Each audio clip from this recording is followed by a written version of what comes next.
the hell are you? I suspect you already know. Trinity. Oui, bonjour, bienvenue pour ce spin painting. Voilà, je m'appelle César, je dessine. Et ben voilà, on démarre. Hein. Alors, ce dessin, j'ai fait en 7 heures, hein, pas en un quart d'heure. C'est à propos, comme vous pouvez le constater, du nouveau Tomb Raider, Rise of the Tomb Raider, qui est le premier remake, on va dire, du premier sorti il y a pas loin de 20 ans, voire plus que 20 ans. Et moi je le connais pas, hein. J'ai joué au préquel sorti en 2013. Donc voilà, je ne sais rien de ce nouveau jeu qui sort le 28 janvier sur Steam. Voilà, parce que moi je suis sur PC encore. Donc je ne sais rien à part que j'ai vu le trailer plus ou moins. Et voilà. Donc là c'est un crayon à la base, c'est un crayon très léger avec une épaisseur assez élevée, on va dire. Et là je repasse avec une opacité un peu plus importante mais avec une épaisseur moins élevée. Pour préciser un petit peu plus, parce que j'ai un pré-crayon, on va dire, et un crayon un peu plus précis. Et il y a des choses que je vais corriger, hein. Par exemple, la main sur la droite où les où les doigts sont un peu des petits boudins, quoi, on va dire. Ils sont surtout pas à la bonne longueur, on dirait qu'ils sont tous à peu près égaux. Et voilà, donc je l'ai fait avec son arc parce que j'imagine que c'est le nouvel arc, c'est la nouvelle arme préférée de beaucoup de monde. En tout cas, c'était la mienne, hein, pour ce préquel de 2013. Et donc voilà, j'ai choisi de faire un paysage qui n'est pas à mon habitude, je vous ferai voir. Je préfère largement faire les personnages. Mais je me suis dit que dans la thématique de Tomb Raider et de Lara Croft, ce serait mieux de faire un paysage. Donc voilà, là je zoome un petit peu plus. Hein. Alors vous avez vu, j'ai mis un peu de temps pour zoomer parce que il faut toujours garder une petite vue d'ensemble. Voilà, de temps en temps je fais des retours arrière. De temps en temps je bouge beaucoup aussi. Ça va arriver. C'est un peu charmant, mais c'est pas grave, quoi. Voilà. Alors, je me suis inspiré d'un fond d'écran qui traînait pas mal, d'un artwork. Voilà, sur Rise of the Tomb Raider qui est sorti il y a quelques années déjà, hein, qui est assez joli, où elle se balade, voilà, en pleine forêt. Et il y a des loups derrière. Enfin, c'est très très enneigé. Et je me suis inspiré de cette image, et qui à mon avis est à moitié un très bon travail de dessinateur et de peintre, on va dire, de peintre dessinateur graphique. Et il y a aussi un peu de photos, j'ai l'impression. J'ai repéré quelques photos. Je pense que les loups, par exemple, ils ont pas été faits à la main. Voilà, donc j'ai fait un aigle. J'ai fait un aigle royal, sachant que je savais absolument pas à quoi ça ressemblait. J'ai dû regarder sur Google Images après pour vérifier quand même. Et donc là, pour l'instant, il n'y a pas de couleur, il n'y a pas grand-chose. Il y a des arbres, il y a une montagne, il y a un semblant de rivière derrière. Voilà, là, je passe un premier calque, voilà, où je mets des valeurs. Voilà, donc avec un très gros pinceau, hein, avec une opacité très très faible aussi, avec des bords très flous pour éviter d'avoir des gros pâtés, pour que ça se mixe mieux, on va dire, pour que ça se mélange mieux. Et plus je vais aller vers une épaisseur de trait réduite, et plus je vais augmenter l'opacité et donc la précision du trait, on va dire. Voilà, donc là on n'est pas encore sur la couleur, mais on est sur une étude de valeur. Voilà. Donc plus je vais aller vers une épaisseur petite, plus je vais être précis, on va dire. Même si, à mon désavantage, je n'ai pas commencé avec un dessin de très grande précision. Alors, par précision, je veux dire que j'ai fait beaucoup de traits, et peut-être un peu trop, qui parasitent un petit peu ma vision de l'image. Donc voilà. Comme vous pouvez le voir, il va y avoir une source de lumière plutôt vers la gauche, en haut à gauche, hein, ce sera la lumière naturelle du soleil. Et donc j'ai fait un arbre à gauche, un arbre standard, hein, pour bloquer l'image, pour éviter que le lecteur s'en aille. Ça c'est un truc qu'on apprend, que j'ai appris, c'est que il faut mettre des éléments dans les coins, sur les bords, voilà, pour conforter le lecteur, pour pas qu'il se barre de l'image. Et donc voilà. Et voilà, là je précise un peu plus, voilà, avec un trait beaucoup plus noir, on va dire, le visage de Lara Croft, hein. Enfin ma version, hein, parce que bon, Lara Croft au fur et à mesure des jeux, on va dire, a changé de look un petit peu. Aujourd'hui, elle a pas vraiment le même visage qu'avant. Alors, il y a quelques codes graphiques. Je crois que c'est avec la mèche des cheveux. Selon comment on fait les cheveux, voilà, on reconnaît Lara Croft. Ça, c'est propre à tous les personnages. Ah oui, là, c'est le petit moment. Voilà. Bon, là, ça bouge pas trop. Mais à un moment, ça bougeait. Là, j'applique un deuxième calque où je mets une ambiance bleutée. Vous voyez, là, c'est gris encore, et c'est un peu plus bleu. Voilà. Pourquoi ça? Parce que dans chaque image, il y a une couleur dominante, et là, j'ai choisi le bleu parce que c'est une couleur froide, et j'ai cru comprendre que, bon, j'ai joué quand j'étais petit au premier Tomb Raider, et c'était dans les montagnes, je crois que c'était au Népal, un truc comme ça, et d'après ce que j'ai cru comprendre, ben, ça se passe aussi là, quoi. Donc voilà, et là, ça me permet de mettre des couleurs, alors, des couleurs qui correspondent à la peau, qui correspondent aux costumes, aux cheveux, etc. Mais qui dépendent toujours de cet aspect bleuté qui est derrière. C'est-à-dire que je me sers du bleu comme fond. Et selon si c'est au premier plan ou au second plan, ce n'est pas la même chose en fait. Donc voilà, là par exemple, là vous voyez, la couleur m'a beaucoup servi pour faire l'écharpe. Je trouve qu'elle se révèle vachement plus l'écharpe là maintenant que quand c'était au crayon par exemple.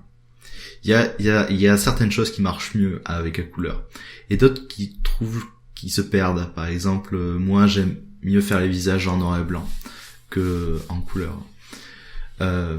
Donc vous pouvez voir maintenant que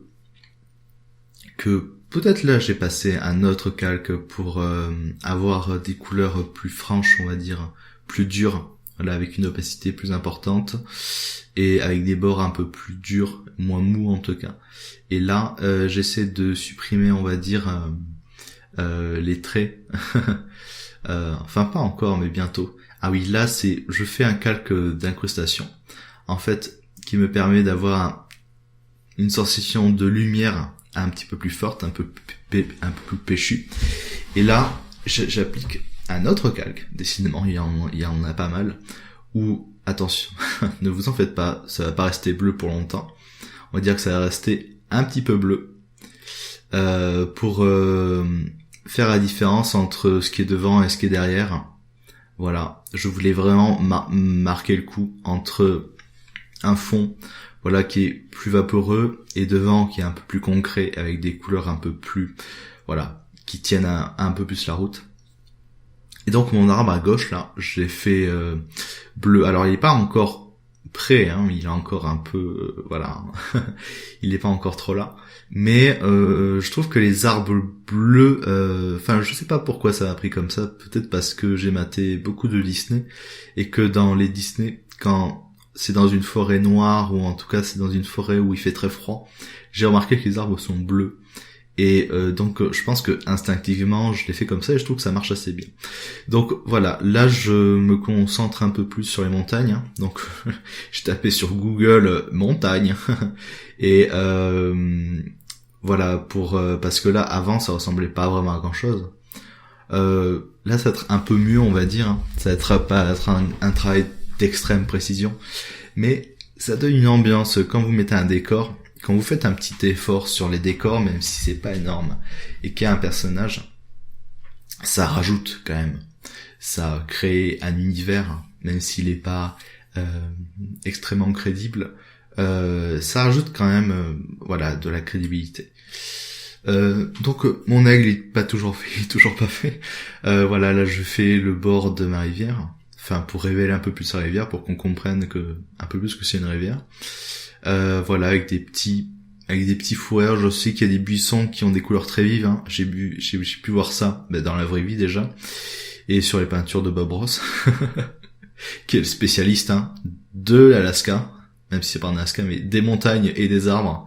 Alors, je sais pas, enfin, moi je suis pas hyper fan, je pense pas que je voudrais une peinture de Bob Ross chez moi, mais je trouve que le processus est vraiment très intéressant, quoi. Même si c'est toujours la même chose, mais je trouve que c'est extrêmement efficace. Et bon, moi je suis pas paysagiste, hein, je m'en fiche de faire des très très beaux paysages. J'essaie juste de mettre en valeur des personnages. Donc voilà, ah oui, voilà. Donc retour sur l'arbre. L'arbre devient très très bleu, comme vous pouvez le constater. Et un peu plus, ouais, il ressort un peu mieux quand même. Alors là, qu'est-ce qui va passer ? Oui, là je fais le petit mur, alors je sais pas, je pense que c'est un petit passage. Quand j'ai fait Lara comme ça, j'ai pensé peut-être au Seigneur des Anneaux, vous savez, quand il monte dans la montagne, et que, voilà, la montagne enneigée, et que il y a un passage très très petit, quoi, pour monter. Bah, j'ai pensé à ça, en moins dur, évidemment. Voilà, donc, là, ça commence à prendre forme, on va dire, au niveau du paysage. Et vous pouvez constater qu'il y a des petites imperfections au niveau des arbres, c'est-à-dire qu'on dirait qu'il y a des vides un petit peu. Et là, j'essaie de faire des nuages, on va dire, des nuages un peu vaporeux, et ça manque un peu de, on va dire, c'est pas assez cotonneux, c'est un peu trop, c'est pas assez épais, mais je trouve que c'est pas mal. Donc voilà, là je précise un peu plus la fourrure parce que j'ai remarqué que dans la vidéo elle portait une fourrure. Voilà, là je repasse quelques couleurs intermédiaires, notamment des reflets. Là c'est, il arrive un moment où le dessin, au début on sait très bien ce qu'on va faire, mais vers la fin c'est toujours des petits détails, c'est toujours des petites retouches, c'est comme un déménagement en fait. Les dernières choses à déménager c'est les plus chiantes parce qu'il reste pas grand chose, il faut les ranger, il faut faire des petits cartons exprès. Alors là c'est mon aigle, j'ai tapé aigle sur Google Images et voilà, ça me permet de préciser un peu plus et des choses qu'on peut pas deviner, par exemple les couleurs, surtout les couleurs pour donner de la texture au niveau des plumes. Et donc voilà, là j'essaie de remplacer tous mes traits noirs par des traits de couleur. Alors c'est très simple, alors quand vous voyez des petits cercles là, très très rapides, en fait c'est parce que j'utilise la pipette. J'ai un raccourci sur la tablette graphique qui me permet de prendre une couleur très voisine du bord et de remplacer le trait noir par ça, quoi. Alors c'est pas toujours extrêmement juste, mais c'est quand même mieux. Et ça donne un aspect plus peinture, plus, on a un peu plus de matière. Là, par exemple, là, je suis en train de refaire le port de son visage et ça va être carrément mieux, quoi. On va sentir plus de chair, on va dire. Alors, ça marche seulement quand on a un trait plus ou moins précis. J'aurais aimé avoir un trait un peu plus précis. Alors, l'oreille, franchement, je suis assez fier de mon oreille. Je pense que c'est l'élément le plus réussi de ce speed painting, c'est l'oreille gauche de Lara Croft, quoi. Je sais pas, ça marche bien, on a le reflet, on a la texture presque. Voilà. Donc là, waouh! Putain, il me reste qu'une minute, quoi. 1 minute 30 pour finir ça. Bah, là, pareil, hein. Je passe par la manche, par la main. Voilà, quelques précisions. En tout cas, pour revenir au jeu, moi j'ai beaucoup aimé jouer au remake. Je pense que je l'ai préféré aux autres, en fait, hein. Même si bon, voilà, j'ai pas fait tous les secrets dans les autres, mais on va dire que là, c'est un peu plus facile à jouer. Mais j'ai trouvé que l'univers était beaucoup plus saisissant. Alors, tout est scripté, hein. C'est un jeu en couloir, on va dire. Les niveaux sont en couloir. Mais l'ambiance, je sais pas, c'est beaucoup mieux. Et j'ai beaucoup aimé la nouvelle Lara Croft, même si elle est un peu plaintive, mais c'est normal. Elle vient de commencer, elle est pas encore celle qu'on connaît après. Et moi, j'ai vraiment beaucoup apprécié le nouveau design, même les personnages secondaires qui sont pas géniaux, mais dans l'ensemble, graphiquement, je veux dire, c'est vraiment très réussi. Et apparemment, il a pas trop marché le premier. Enfin, pas suffisamment, on va dire. Et j'espère que celui-là, sorti le 28 janvier sur Steam, marchera mieux. Alors, là, j'ai aplati tous les calques, et je mélange un peu plus avec l'outil doigt. voilà, pour que ce soit un peu plus mélangé. Donc voilà, écoutez, je vous remercie de m'avoir écouté et regardé surtout, et voilà, à bientôt.